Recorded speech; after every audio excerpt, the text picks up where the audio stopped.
studenti con coperte stufe al Musatti di Dolo, scatta lo sciopero, è il primo post pandemia, il dirigente scolastico corre ai ripari e chiama la città metropolitana.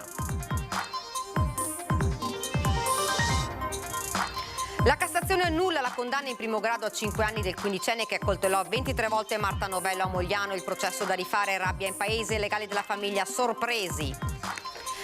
3 arresti, 3 denunce, espulsioni e sequestro di oltre 7 etti di droga, il bilancio del blitz dei carabinieri al quartiere Piave di Mestre, sanzioni per 70.000 euro in 3 negozi.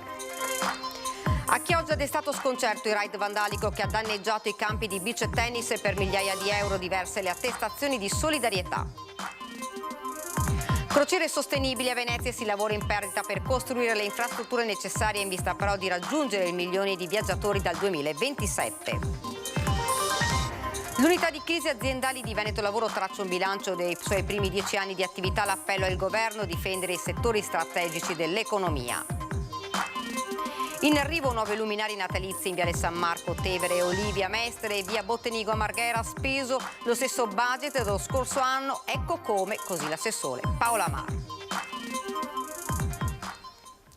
Buonasera e ben ritrovati dalla redazione di Venezia. Dunque questi titoli: Tacché i Termi è lo slogan dialettale con cui oggi a Dolo gli studenti del Musatti hanno scioperato per protestare contro le classi al gelo.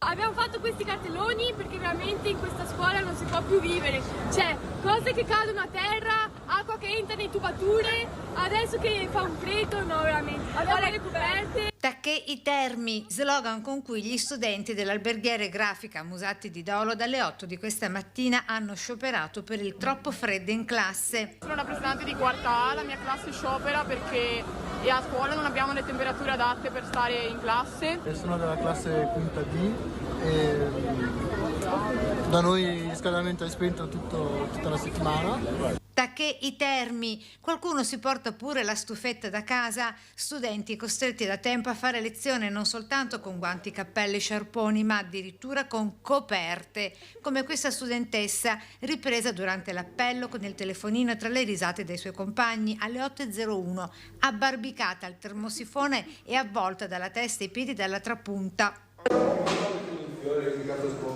La situazione di questa mattina nelle aule è ripresa dagli studenti nella veste di reporter. Il problema è sorto quindi nella quarta E e nella classe di fianco, che sono le più fredde, quarta D, e ancora adesso sono le più fredde in tutto l'istituto. Noi non riusciamo a stare nelle aule perché non ci sono le dovute temperature per fare lezione.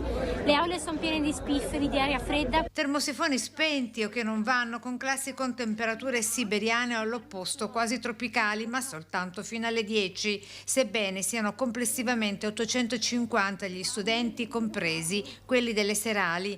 Tacché i Termi, dicono gli studenti. Pensiamo che siano condizioni consone per venire a scuola, quindi per questo oggi siamo qua fuori a protestare.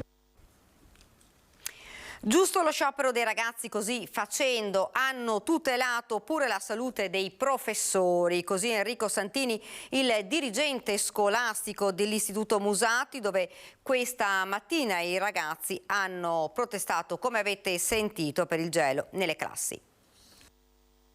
Quello di oggi è il primo sciopero dopo la pandemia da parte degli studenti. Sì, allora a me piace più che definire lo sciopero una manifestazione legittima. Le confesso che per me è un segnale molto importante perché questi 2 anni di pandemia sembravano aver in qualche modo narcotizzato i nostri ragazzi. Invece questa risposta, che per me è di alto civismo, ci sta a testimoniare che i ragazzi ci sono. Dalla parte dei ragazzi il preside dell'alberghiero Musatti, eccolo immortalato nella foto con gli studenti in sciopero e successivamente da noi ripreso pure al bar dell'istituto mentre prepara il caffè, spiegandoci che la situazione fa acqua da tutte le parti perché oltre al freddo col maltempo piove anche nelle classi, nei bagni della sede di via Rinascita mancano pure porte e maniglie, ma la cosa più preoccupante è che mancano proprio le aule, sottolinea, mentre si provvede a riparare il guasto all'impianto di riscaldamento. La città metropolitana è intervenuta come sempre, insomma la mia interlocuzione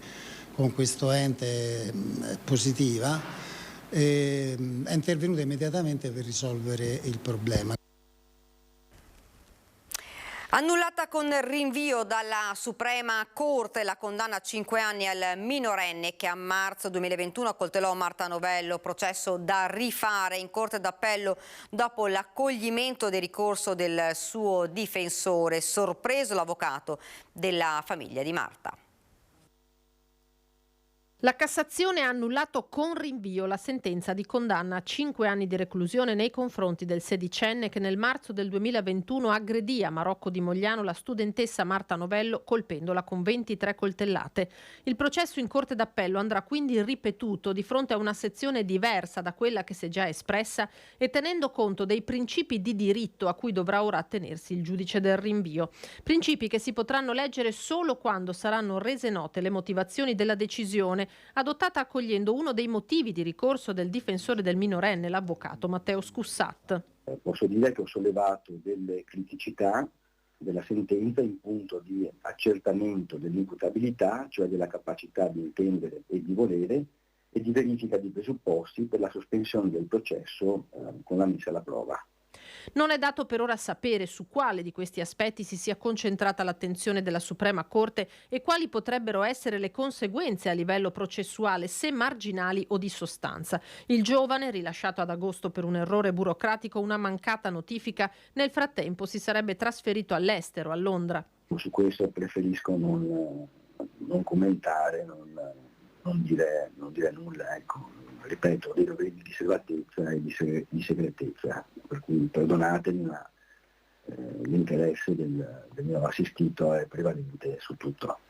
Sono indubbiamente sorpreso, commenta l'avvocato della famiglia Novello Alberto Barbaro, ma dobbiamo capire esattamente in cosa consista questo annullamento. Ogni valutazione va rinviata alla lettura delle motivazioni. La nuova udienza in Corte d'Appello verrà fissata nei primi mesi del 2023. E continuiamo con la cronaca, più di 7 etti di droga sequestrati, 3 arresti, 2 espulsioni e 3 denunce. Il bilancio dei controlli serali dei carabinieri e vigili urbani nel quartiere Piave di Mestre. I carabinieri di Venezia insieme alla polizia locale nelle scorse sere hanno setacciato il quartiere Piave, via Cappuccina, piazzale Stazione, via Trento e le strade interne. Un intervento effettuato soprattutto a piedi. Arrestato in flagranza di spaccio uno straniero. L'uomo è stato subito puntato da Coco, il cane della polizia locale. Aveva con sé alcune dosi di marijuana. Nel giardino di una casa vicina i carabinieri hanno recuperato uno zaino con dentro 4 etti di marijuana in panetti e i documenti del pusher. A casa sua scoperti altri 3 etti di droga, stavolta hashish. L'uomo è andato a processo per direttissima. In carcere sono finiti altri 2 uomini. Uno era ricercato dall'ufficio di sorveglianza di Padova per scontare 6 mesi di carcere per resistenza pubblico ufficiale. L'altro per espiare una condanna, 1 anno e mezzo, per maltrattamenti in famiglia ed estorsione. 2 denunciati per possesso ingiustificato di armi o di altri strumenti atti a offendere, ovvero un coltello non ammesso e un bastone tipo manganello telescopico di autodifesa. Altri 2 cittadini stranieri, controllati in via Cappuccina, sono risultati irregolari e perciò accompagnati al centro di permanenza per il rimpatrio di Gradisca di Sonzo per l'espulsione. Ci spostiamo a Chioggia, ed è stato sconcerto il raid vandalico che ha danneggiato i campi di beach tennis, diverse le attestazioni di solidarietà, tra cui quella del consigliere regionale Montanariello. Un raid vandalico ha provocato danni per migliaia di euro ai campi di beach tennis della J-Points di Chioggia. Un gesto che ha scosso la comunità, assevero che già in diversi hanno manifestato solidarietà ad una struttura molto frequentata in una città dove non ci sono tanti spazi per i giovani, anche aiutando a ripristinare i primi danni. È stato un atto atroce, noi comunque non molliamo, andiamo avanti perché noi abbiamo anche una missione, che è la missione di portare qui i nostri giovani e evitare a loro di andare in strade, diciamo, poco sicure, ma anche un grande impegno è quello del turismo, dello sport inclusivo, scusate, perché appunto noi operiamo anche nell'inclusività sportiva. Il consigliere Jonathan Montanariello ha voluto porgere di persona la solidarietà del Consiglio regionale. Respingiamo al mittente ogni intimidazione, ha detto, auspicando che i responsabili vengano presto individuati. È un atto di vandalismo gratuito senza alcun senso a un'associazione che fa tanto per il territorio, a un'associazione che si occupa di sport, di socialità, di tutte quelle cose sane, di inclusione che permettono alla nostra città e ai giovani di progredire. Quindi in massima solidarietà siamo qui per dire di andare avanti e di non fermarsi. Crociere sostenibili, Venezia ci lavora dall'entrata in vigore della legge 2021 che ha ridotto le dimensioni delle navi che possono entrare in porto. Si lavora in perdita per costruire infrastrutture necessarie in vista però di raggiungere 1 milione di viaggiatori dal 2027. Qualche luce, ma per ora molte ombre cadono sul presente e sul futuro della stazione marittima di Venezia e sulla crocieristica in laguna. La marittima, pur con le nuove norme, sta lavorando a pieno regime e con qualche difficoltà. Il problema però è che stiamo lavorando in perdita perché i costi sono molto limitati. Far arrivare le navi naturalmente a Marghera significa aumentare i tempi di percorrenza, avere costi marittimi, costi tecnico-nautici superiori, che questo ovviamente si ripercuotono sulle richieste. Riusciamo ad avere un 2022 che chiude comunque in perdita per noi, ma comunque dà un segnale di svolta, quindi sta tornando. Ovviamente alla marittima al momento abbiamo solo navi piccolissime, sotto i 25.000 tonnellate come previsto dal decreto. Marghera, Fusina, Chioggia sono gli approdi diffusi di Venezia previsti e sui quali si sta lavorando. Il futuro sarà il canale Vittorio Emanuele, ricorda Spagna. I lavori alle infrastrutture non si sono mai fermati e non si fermeranno. Nell'arco del 23 realizzeremo un nuovo ormeggio canale Nord lato Nord, che sarà solo ormeggio, al quale poi si affiancheranno negli anni seguenti delle attività commissariali che vanno fino al 2026 un secondo ormeggio e la stazione marittima canale Nord lato Nord. Quello è il punto di arrivo che ci porterà a cosa? Secondo le nostre stime, le infrastrutture che realizzeremo consentiranno di raggiungere 1 milione di passeggeri l'anno. Deve cambiare il rapporto del traffico passeggeri con la città e le comunità locali, ha detto De Blasio. Va ridotto l'impatto negativo generato dalle tante presenze, anche in accordo con la soprintendenza. L'unità di crisi aziendali di Veneto Lavoro traccia un bilancio dei suoi primi 10 anni di attività. L'appello al governo è di difendere i settori strategici dell'economia dall'acquisto indiscriminato di società estere. Dal 2012 al 2022 l'unità di crisi aziendali di Veneto Lavoro ha gestito 277 crisi complesse che coinvolgevano 385 unità produttive per circa 50.000 lavoratori diretti. Ma il bilancio di 10 anni di attività è anche l'occasione per tracciare un piano strategico di come dovrebbe essere gestita in futuro l'economia regionale e nazionale, in un periodo in cui la crisi sta portando con maggiore insistenza gruppi esteri all'acquisto di aziende venete. Il Veneto è interessato da questi fenomeni di acquisizioni, tanti fondi, tante multinazionali. Ahimè, questo lo dico perché per me è un problema da affrontare a livello centrale, la perdita di sovranità, ovvero aziende che non saranno più venete, vicentine, veneziane, trevigiane, ma saranno multinazionali. Gli investimenti esteri sono benvenuti, ma il rischio è che grosse multinazionali, attive in mezzo mondo, con fatturati superiori allo Stato italiano, decidano arbitrariamente un giorno di chiudere l'azienda acquistata in Veneto. Bisogna allora offrire alla politica, secondo Donazzan, le armi per difendere i settori strategici della nostra economia. Abbiamo avuto situazioni in cui non abbiamo potuto trattenere l'azienda. Alcune multinazionali hanno fatto scelte di abbattimento dei costi fissi del lavoro, abbiamo cercato di trattenerli ma non siamo riusciti. A Veneto Lavoro sono questi casi in controtendenza in un bilancio di soluzione delle crisi altrimenti molto spesso dall'esito positivo, tanto da essere diventato un autentico modello di gestione. Continuità produttiva, mantenimento della nostra capacità di produrre, nel caso reindustrializzazione, cioè vuol dire continuare a produrre ma un'altra cosa, e la salvaguardia evidentemente del dato occupazionale.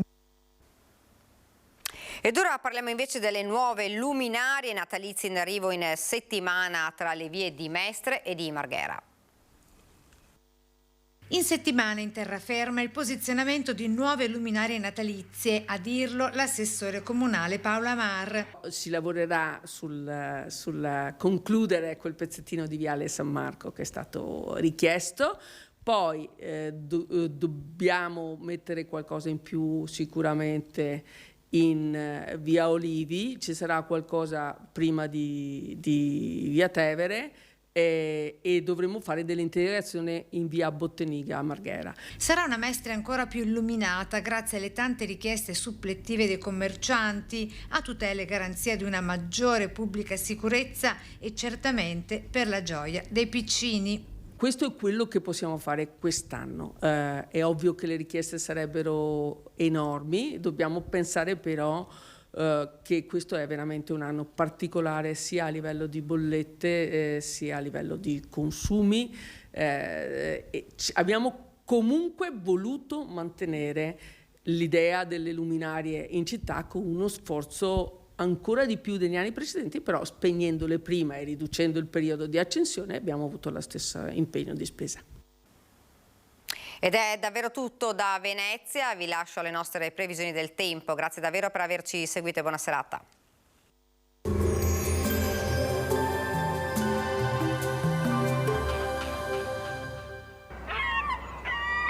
A Venezia per le tue compravendite Venis Immobiliare Cera, agenzia leader. Bentrovati al meteo. Il mese inizia con un via vai di perturbazioni. Su buona parte d'Europa insiste una moderata circolazione ciclonica che sul nostro territorio porterà frequente nuvolosità e anche qualche modesta precipitazione. Il dettaglio di giovedì 1 dicembre. Sul Veneto cielo nel complesso coperto ma con possibili locali schiarite fino al pomeriggio. Verso sera occasionali piovaschi in pianura e sulle zone montane. Leggeri fenomeni nevosi da circa 900-1200 metri sulle prealpi a 700-1000 metri sulle Dolomiti. Temperature in aumento, minime tra 4 e 7 gradi, massime invece comprese tra i 7 e i 10 gradi all'incirca. Spostiamoci ora sul Friuli Venezia Giulia. Anche qui cielo grigio, non si escludono schiarite sulle zone costiere. Dalla sera possibili delle piogge sparse. Su pianura orientale e costa soffierà bora moderata. Temperature minime tra 2 e 6 gradi, massime sugli 8-11 gradi. Infine diamo uno sguardo al Trentino Alto Adige. Avremo un'alternanza di sole e nubi, poi nella serata e soprattutto nella notte qualche precipitazione. Temperature minime intorno a 1 grado, massime sui 9 gradi all'incirca. Dal meteo per ora è tutto, vi auguro un buon proseguimento in nostra compagnia.